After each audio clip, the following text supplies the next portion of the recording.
Hello दोस्तों, आप सभी का वेलकम है पीएस क्लासेस में। और आज हम लेकर प्रेजेंट हुए हैं सीटेट ईवीएस टेस्ट सीरीज 5।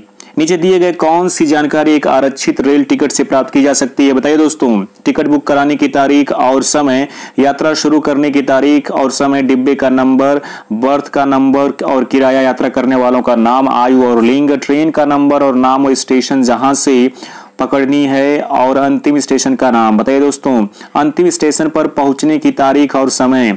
किस ऑप्शन की तरफ जाएं? ए, बी, सी, डी। किस ऑप्शन की तरफ जाएं? तो ऑप्शन हमारा सी की तरफ जाता है, ए, बी, डी और ई। अगला क्वेश्चन ये रहा, किसी छात्र ने अपनी अहमदाबाद से नागरकोइल की यात्रा के बारे में अपनी डायरी में नीचे दी गई जानकारी नोट की। जैसे क्रम संख्या है, स्टेशन का नाम है, पहुंचने का समय है, स्टेशन छोड़ने का समय है, गांधीधाम से दूरी किलोमीटर में है। तो ये आप देख लीजिए और इसमें हम ऑप्शन की तरफ देखते हैं। उपरोक्त जानकारी के आधार पर नीचे दिए गए निष्कर्ष निकाले गए हैं। अहमदाबाद से नागरकोइल की दूरी 2348 किलोमीटर है। इस दूरी पर रेलगाड़ी 40 घंटे 55 मिनट में तय करती है। इस दूरी को रेलगाड़ी 28 घंटे 55 मिनट में तय करती है, अथवा रेलगाड़ी की औसत चाल लगभग 80 किलोमीटर प्रति घंटा है। तो option A, B, C and D किसकी तरफ जाएं? किस ऑप्शन की तरफ जाएं? तो हम जाते हैं ऑप्शन ए की तरफ। ए की तरफ जाते हैं। यहाँ पर क्या है? ए, सी और डी। नेक्स्ट क्वेश्चन ये रहा, मधुमक्खी पालन के विषय में सही कथन चुनिए। मधुमक्खी पालन शुरू करने का सबसे अच्छा समय जनवरी से मार्च तक है।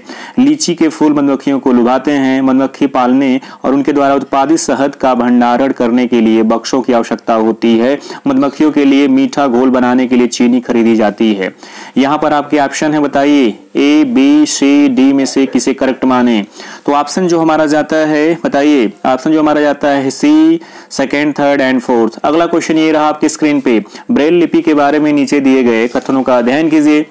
ब्रेल को मोटे कागज पर बिंदु उभरे बिंदु बनाकर लिखा जाता है। यह लिपि 8 बिंदुओं पर आधारित होती है। बिंदुओं की पंक्तियां किसी नुकीले औजार से बनाई जाती है। इसे उभरे बिंदुओं पर हाथ फेरकर पढ़ा जाता है। सही कथन है, बताइए कौन सा सही कथन है? ए, बी, सी, डी। सही कथन कौन सा है? सही कथन जो है हमारे पास, सही कथन जो हमारे पास निकल के आ रहा है, केवल ए और बी, मतलब कि ऑप्शन डी की तरफ जाते हैं। अगला क्वेश्चन ये रहा आपकी स्क्रीन पे। अगला क्वेश्चन ये रहा आपकी स्क्रीन पे। लेते हैं, पसंद नापसंद के बारे में चर्चा करते समय किसी छात्र ने कहा, मुझे और मेरी माँ दोनों को सांप खाना बहुत पसंद है। जबकि जब भी हमारे सांप खाने की इच्छा होती है, हम पास के किसी होटल में जाकर लिंगहू फेन खाते हैं। यह छात्र कहाँ का हो सकता है सांप खाने का? तो बताइए, असम, हांगकांग, ओडिशा, अरुणाचल प्रदेश। कहाँ का हो सकता है? ये कहाँ का हो सकता है? बताइए दोस्तों, कहाँ का हो सकता है? तो जो हमारा ऑप्शन सही जाता है वो जाता है हांगकांग। चाइनीज खाते हैं। ईवीएस कक्षा में सामाजिक असमानताओं पर अधिक बल देने के लिए निम्नलिखित में से कौन सा अधिक प्रभावी अधिगम होगा? संबंधित मामलों समस्याओं पर वीडियो फिल्म दिखाना, संबंधित मामलों समस्याओं पर विशिष्ट भाषण आयोजित करना, संबंधित मामलों पर क्विज प्रतियोगिता, प्रश्नोत्तर प्रतियोगिता का संचालन, या डी, विद्यार्थियों से समूह परियोजना का भार अपने ऊपर लेने के लिए कहना। बताइए दोस्तों, किस ऑप्शन की तरफ चलें? बताइए दोस्तों, किस ऑप्शन की तरफ चलें? तो ऑप्शन जो इसमें हमारा डी है, विद्यार्थियों से समूह परियोजनाओं का भार अपने ऊपर लेने के लिए कहना। अगला प्रश्न ये रहा आपकी स्क्रीन पे, प्राथमिक स्तर पर ईवीएस की परिचर्या की शुद्ध विज्ञान और सामाजिक विज्ञान की संकल्पनाओं को सम्मिलित करके विकसित किया गया है। ऐसा करने का मुख्य उद्देश्य क्या है? उद्देश्य है शिक्षार्थियों को पर्यावरण को साकल्यवादी ढंग से देखने योग्य बनाना, पढ़ाई के विषयों की संख्या को कम करना, विद्यार्थी के बस्ते का बोझ कम करना, विषय अध्यापकों की आवश्यकता को कम करना। बताइए दोस्तों, इसमें से किस ऑप्शन की तरफ जाएं? इसमें से किस ऑप्शन की तरफ जाएं? इसमें से किस ऑप्शन की तरफ जाएं? बताइए दोस्तों, किस ऑप्शन की तरफ जाएं? Tell me which option is goes to correct. देख लीजिए, इसमें से जो ऑप्शन हमारा जाता है ए, शिक्षार्थियों को पर्यावरण को साकल्यवादी ढंग से देखने योग्य बनाना। अगला प्रश्न ये रहा आपकी स्क्रीन पे, ईवीएस की कक्षा में जल को पाठ पढ़ाते समय अंजलि ने अपनी कक्षा में जल के विभिन्न स्रोतों और जल को संरक्षित करने के लिए व्यक्तिगत क्रियाओं पर उसने क्या किया? ध्यान दीजिए, व्यक्तिगत क्रियाओं पर उसने गेम प्ले आयोजित किया। इस क्रियाकलाप का मुख्य उद्देश्य है, गेम आयोजित किया इस क्रियाकलाप का मुख्य उद्देश्य है। बताइए दोस्तों, क्या मुख्य उद्देश्य हो सकता है? क्या मुख्य उद्देश्य हो सकता है? रोल प्ले आयोजित किया इस क्रियाकलाप का मुख्य उद्देश्य हो सकता है। ऑप्शन हमारा जाता है देखिए सी की तरफ, अधिगम की प्रक्रिया में विद्यार्थियों का सक्रिय भाग लेना सुनिश्चित करना, जबकि विद्यार्थियों की सामाजिक कुशलताओं में सुधार करना नहीं है। अधिगम की प्रक्रिया में एक रास्ता को तोड़ना नहीं है और जल के स्रोतों के विषय में विद्यार्थियों को ज्ञान में वृद्धि करना नहीं। ऑप्शन सी हमारा सही होता है। अगला क्वेश्चन ये रहा आपकी स्क्रीन पे, प्राथमिक स्तर वृक्षों के संरक्षण की संकल्पना के बारे में विद्यार्थियों को संवेदनशील बनाने के लिए नीचे दिया गया कौन सा क्रियाकलाप उपयुक्त नहीं है? ए, वृक्षों पर नारा लेखन स्लोगान राइटिंग प्रतियोगिता आयोजित करना। बी, प्रत्येक छात्र को एक वृक्ष को अपनाकर उसकी देखरेख के लिए प्रोत्साहित करना। सी, बच्चों को लकड़ी के लट्ठों का भंडार दिखाना। या डी, वृक्षों पर पोस्टर बनाने की प्रतियोगिता आयोजित करना। बताइए दोस्तों किस ऑप्शन की तरफ हम जाएं? किस ऑप्शन की तरफ जाएं? क्वेश्चन देख लीजिए, प्राथमिक स्तर पर वृक्षों के संरक्षण, किसका संरक्षण? वृक्षों के संरक्षण के बारे में पूछा जा रहा है। किसके बारे में पूछा जा रहा है? वृक्षों के संरक्षण प्राथमिक स्तर पर। बताइए किस ऑप्शन की तरफ जाएं? तो ऑप्शन सी हमारा सही होता है, प्राथमिक स्तर पर जो है ऑप्शन सी सही होगा। बच्चों को लकड़ी के लट्ठों का भंडार दिखाना चाहिए। क्या दिखाना चाहिए? प्राथमिक स्तर पर वृक्षों के संरक्षण की संकल्पना के बारे में विद्यार्थियों को संवेदनशील बनाने के लिए उन्हें लकड़ी के लट्ठों का भंडार दिखाना चाहिए। तो सी हमारा सही होता है। नेक्स्ट क्वेश्चन इज दैट प्राथमिक स्तर पर ईवीएस की पढ़ाई का एक प्रमुख उद्देश्य क्या है? विषय की मूल संकल्पनाओं की गहन समझ विकसित करना, अगले स्तर के अध्ययन के लिए विद्यार्थियों को तैयार करना, कक्षा की पढ़ाई को शिक्षार्थी के विद्यालय से बाहर के जीवन से संबंधित करने में सहायता करना। या डी, स्वतंत्र रूप से हस्तसिद्ध क्रियाकलापों को करने का कौशल अर्जित करना। बताइए दोस्तों किस ऑप्शन की तरफ जाएं? किस ऑप्शन की तरफ हमें जाना होगा? प्राथमिक स्तर पर ईवीएस की पढ़ाई का एक प्रमुख उद्देश्य क्या है? सी सही सबसे बेटर लग रहा है। कक्षा की पढ़ाई को शिक्षार्थी के विद्यालय से बाहर के जीवन से संबंधित करने में सहायता करना। अगला क्वेश्चन ये रहा, ईवीएस की पढ़ाई में कक्षा में प्रश्नोत्तर तकनीकी का सबसे अच्छा उपयोग किसके लिए किया जा सकता है? विद्यार्थियों का ध्यान आकर्षित करने के लिए, शिक्षार्थियों में सीखने की जिज्ञासा उत्पन्न करने के लिए, प्रायोगिक कौशल को बढ़ावा देने के लिए, कक्षा में अनुशासन बनाए रखने के लिए। ध्यान दीजिए बड़ा ही प्यारा सा प्रश्न है और इस प्रश्न में हम किसकी तरफ जाएंगे? बड़ा ही प्यारा सा प्रश्न है कि प्राथमिक स्तर पर क्या है ईवीएस की पढ़ाई में पूछा जा रहा है। ईवीएस की पढ़ाई में तो इसमें जो सबसे बेस्ट हमारा है बी ऑप्शन, शिक्षार्थियों में सीखने की जिज्ञासा उत्पन्न करने के लिए। अगला क्वेश्चन ये रहा, कक्षा 5 की ईवीएस की पाठ्य पुस्तक के किसी पाठ में सोचिए और चर्चा कीजिए भाग में नीचे दिया गया कथन लिखा है, यदि आपके गांव अथवा शहर में एक सप्ताह तक पेट्रोल अथवा डीजल न हो तो क्या होगा? इस कथन का मुख्य उद्देश्य है छात्रों को तेल के न्यायसंगत उपयोग के बारे में संवेदनशील बनाना, छात्रों का पेट्रोल और डीजल के स्रोत के बारे में मूल्यांकन करना, वास्तविक जीवन की चिंताओं को समझने हेतु कल्पना और सोचने विचारने की कुशलता को बढ़ावा देना।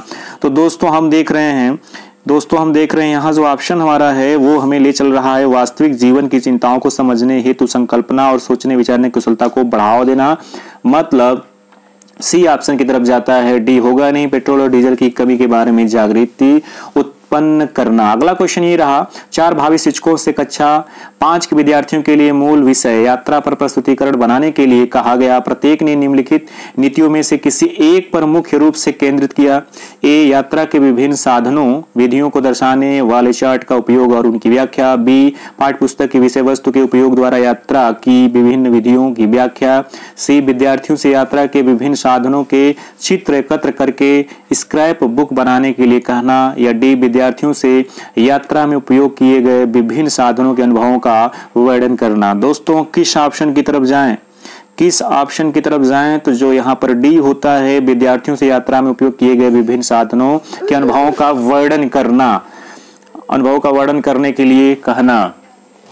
अगला क्वेश्चन ये रहा, प्राथमिक स्तर की ईवीएस पाठ्य पुस्तकों में कविताएं और कहानियां सम्मिलित करने का कारण है विद्यार्थियों में साहित्यिक रुचि विकसित करना, विषय के अधिगम में आमोद प्रमोद प्रदान करना। या सी, मूल संकल्पनाओं के अधिगम में वृद्धि करना, विषय को प्रस्तुत करने की नित्यचर्या और एक रस्ताप में परिवर्तन। बताइए दोस्तों किस ऑप्शन की तरफ जाएं? तो जो ऑप्शन आपका सही होता है, ध्यान दीजिए जो ऑप्शन आपका सही होता है वो ऑप्शन होता है बी, विषय के अधिगम में आमोद प्रमोद प्रदान करना। अगला क्वेश्चन ये रहा आपकी स्क्रीन पे, प्राथमिक स्तर की अच्छी ईवीएस पाठचर्या में होना चाहिए पाठ के अंत में अधिक अभ्यास प्रश्न सम्मिलित करना, अपने आसपास को खोजने के अवसर प्रदान करना, संकल्पनाओं की विस्तृत व्याख्या पर अधिक एकाग्रता, पदों की यथार्थ परिभाषा पर अधिक बल देना। बताएं दोस्तों किस ऑप्शन की तरफ हम चले? तो बी हमारा है अपने आसपास को खोजने के अवसर प्रदान करना, अपने आसपास को खोजने के अवसर प्रदान करना। अगला क्वेश्चन ये रहा स्क्रीन पर, शालिनी ने कक्षा 4 विद्यार्थियों को विज्ञान केंद्र दिखाने के लिए शैक्षणिक भ्रमण की योजना बनाई है। नीचे दिया गया कौन सा सामान्य निर्देश इस भ्रमण के लिए प्रासंगिक है? प्रदर्शन के समय अपनी शंकाओं के विषय में प्रश्न पूछना, अपना दिन भर का पूरा अवस्था लेकर आना, बिना मुझे सूचित किए कहीं न जाना, अपने साथ पेन और नोटपैड ले जाना। बताइए दोस्तों किस ऑप्शन की तरफ जाएं? किस ऑप्शन की तरफ जाएं? टेल मी, किस ऑप्शन की तरफ जाया क्या है? शालिनी, क्वेश्चन क्या है? शालिनी से रिलेटेड है, तो हम जाते हैं बी की तरफ, अपना दिन भर का पूरा बस्ता लेकर आना, अपना दिन भर का पूरा बस्ता लेकर आना। अगला क्वेश्चन ये रहा आपकी स्क्रीन पे, ईबीएस में किसी अच्छे गृह कार्य को मुख्यतः किस पर केंद्रित होना चाहिए? पुनरावृत्ति और प्रबलीकरण, मास्टरिंग लर्निंग, विस्तारित अधिगम के लिए चुनौतियां और उत्तेजना, समय का सदुपयोग। बताइए किस ऑप्शन की तरफ जाएं? तो ऑप्शन जो हमारा है सी, विस्तारित अधिगम के लिए चुनौतियों और उत्तेजना। अगला क्वेश्चन ये रहा आपकी स्क्रीन पे, नेहा कक्षा 5 के ईवीएस विषय में नीचे दी गई मूल्यांकन तकनीकी का प्रयोग करती है।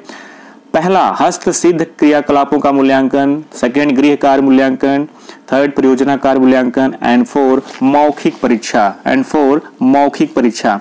बताइए दोस्तों किस ऑप्शन की तरफ हम चले?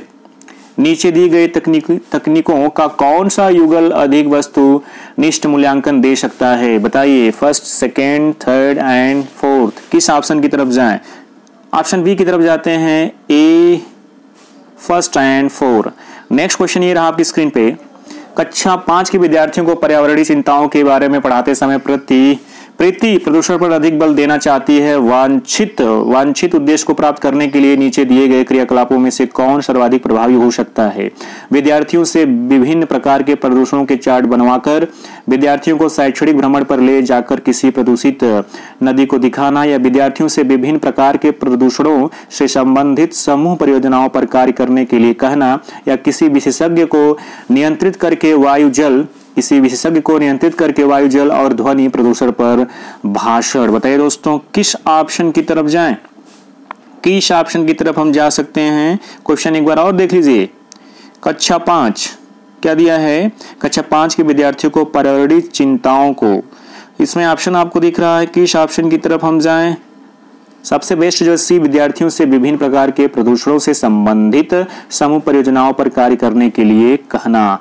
दोस्तों अगर आपने लाइक नहीं किया तो लाइक कर लीजिएगा, सब्सक्राइब कर लीजिएगा और ज्यादा ज्यादा लोगों में शेयर करिएगा। राइट साइड में बेल आइकन के बटन को दबा दीजिएगा ताकि ऐसी वीडियो आप तक सबसे पहले पहुंच चुके।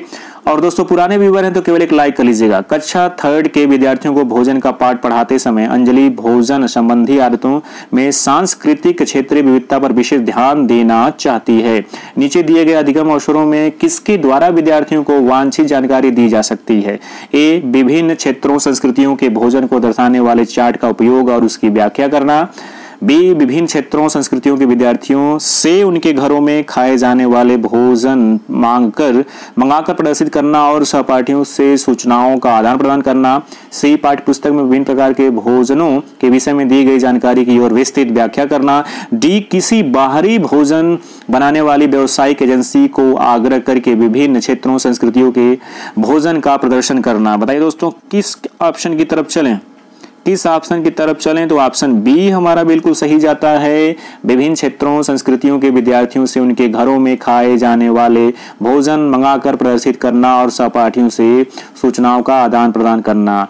अगला क्वेश्चन ये रहा, मृत सागर क्या है? ऐसा सागर जिसका पानी जहरीला होता है, ऐसा सागर जो सभी महासागरों और सागरों से ज्यादा नमकीन है, या ऐसा सागर जिसमें ज्वार भाटे बहुत तीव्र गति से आते हैं, या ऐसा सागर जिसमें जहाज चलाना खतरनाक है। बताइए मृत सागर क्या है? मृत सागर क्या है? बी की तरफ हम जाते हैं, ऐसा सागर जो सभी महासागरों व सागरों से ज्यादा नमकीन है। अगला क्वेश्चन देखिए, आपको चित्र दिखाई दे रहा होगा, नीचे चित्र 1 से 24 घंटे की घड़ी दिखाई गई है तथा चित्र फर्स्ट व चित्र थर्ड में दो जानवरों एक्स और वाई के सोने के समय छायांकित भाग से दिखाए गए हैं। तो एक्स तथा वाई के सोने के समय के बारे में सही कथन चुनिए। बताइए, देख लीजिए फिगर, देख लीजिए चित्र 1, चित्र 2, चित्र 3। अब इसमें बताना है किस ऑप्शन की तरफ जाएं, किस ऑप्शन की तरफ हमें जाना होगा। कुछ जानवर रातों में जागते हैं, ये जानवर हर चीज को जिन रंगों में देखते हैं वे है। बताइए, जिन रंगों में देखते हैं वे है, किस ऑप्शन की तरफ जाएं, किस ऑप्शन की तरफ जाएं? सी की तरफ जाएंगे। एक्स 4 घंटे सोता है जबकि वाई 18 घंटे सोता है। अगला क्वेश्चन ये रहा आपकी स्क्रीन पे, कुछ जानवर रात में जागते हैं, ये जानवर हर चीज को जिन रंगों से देखते हैं। अगला प्रश्न है बैगनी और नीला, हरा, पीला, काला और सफेद, लाल और संतरी। बताइए, किस रंग से किस रंग को देखते हैं, किस रंगों को देखते हैं? सी काला और सफेद देखते हैं। क्या देखते हैं? काला और सफेद। अगला है मधुबनी चित्रकला के बारे में सही कथन चुनिए। इन चित्रों को बनाने में नील, हल्दी, फूल, पेड़ों के रंग आदि का इस्तेमाल किया जाता है। इन चित्रों में इंसान, जानवर, पेड़, फूल, पक्षी, मछलियां आदि दिखाए जाते हैं। यह लोक चित्रकला बहुत पुरानी और इसका नाम मधुबनी नामक स्थान के नाम पर पड़ा है। मधुबनी राजस्थान का अति प्रसिद्ध जिला है। बताइए दोस्तों, किस ऑप्शन की तरफ जाएं हम, किस ऑप्शन की तरफ जाना होगा? मधुबनी के बारे में पूछा जा रहा है, किस ऑप्शन की तरफ जाएं? चलिए बताइए, ऑप्शन डी हमारा सही होता है, ए, बी और सी। अगला क्वेश्चन ये रहा, निम्नलिखित में से सत्य कथन चुनिए। हाथी गदले पानी में खेलना पसंद करते हैं। हाथी गदले, गदले का मतलब हाथी गदले पानी में खेलना पसंद करते हैं क्योंकि इससे इनके शरीर को ठंडक मिलती है। अधिकांश हाथी दिन में लगभग 10 घंटे आराम करना और सोना पसंद करते हैं। 3 महीने के हाथी के बच्चे का वजन लगभग 200 किलोग्राम होता है। अधिकांश बड़े हाथी एक दिन में लगभग 100 किलोग्राम पत्ते झाड़ियां खा लेते हैं। केवल ए, बी, सी, डी ऑप्शन बताइए। ऑप्शन बताइए, किस ऑप्शन की तरफ चलें? ऑप्शन बताइए, किस ऑप्शन की तरफ चला जाए? टेल मी गाइस, एक बार पुनः देखिए, हाथी वाला प्रश्न है, एक बार पुनः देखिए। बताइए, किस ऑप्शन की तरफ चलें, किस ऑप्शन की तरफ जाएं? बताइए दोस्तों, बताइए दोस्तों, किस ऑप्शन की तरफ जाएं? सी की तरफ हमें जाना होगा, केवल सी की तरफ जाना होगा। First, third and fourth, first, third and fourth की तरफ हम गए। अगला क्वेश्चन लेते हैं, अबू धाबी के विषय में सही कथन चुनिए। यह रेगिस्तानी इलाके में है। अबू धाबी में पानी पेट्रोल से महंगा है। यहाँ की स्थानीय भाषा अरबी है।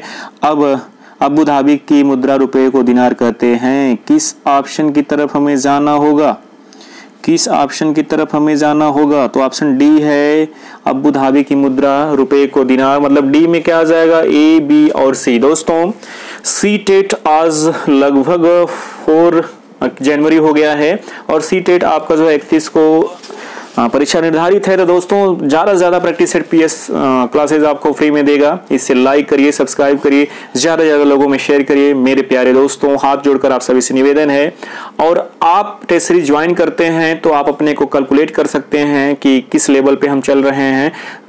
इसका जो टेस्ट सीरीज ज्वाइन करें और कमेंट करके बताएं कैसा लग रहा है, स्कोर कितना गया। तो एंड तक आपने वीडियो को देखा है। Thank you so much everyone.